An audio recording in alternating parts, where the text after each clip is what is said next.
Game Changer verkefnið hófst í október 2023 og stendur enn yfir og mun gera það fram á mitt næsta ár. Þannig að þetta er svona stórt og veglegt verkefni og það sem við erum svo spennt fyrir og glöð með hvað okkur tókst að fá ólíka aðila að borðinu. Þannig að við erum alveg með gamer-nörda og við erum með svona ofbeldisforvarnarfræðinga og akademikera. En svo erum við líka með fólk sem hefur alveg tileinkað sér það að búa til betri tilveru í stafrænum rýmum fyrir ungt fólk.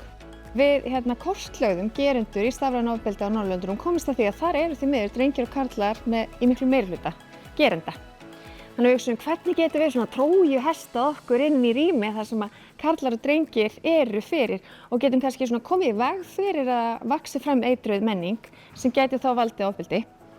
Og þá var einmitt leikjamenningin bara svarið því þar eru náttúrulega drengir og karlar í miklu meirihluta.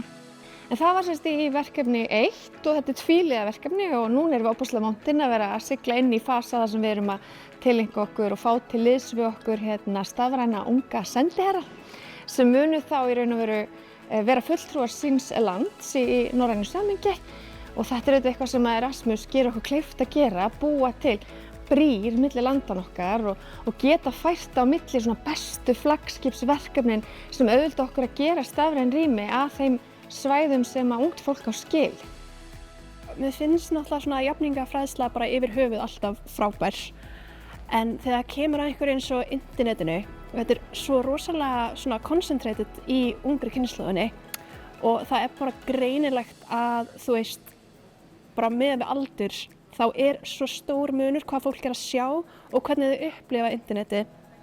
So why is the collaboration between different organizations around Europe important and why Erasmus Plus project as such is a great tool to make this collaboration even bigger is because the problems we face today on internet or like in digital sphere, they are not localized or like particular to one country. They are the problem of all of us together. So there is no one-state solution for this. We need to engage the different stakeholders and organizations across the Europe in order to tackle this issue.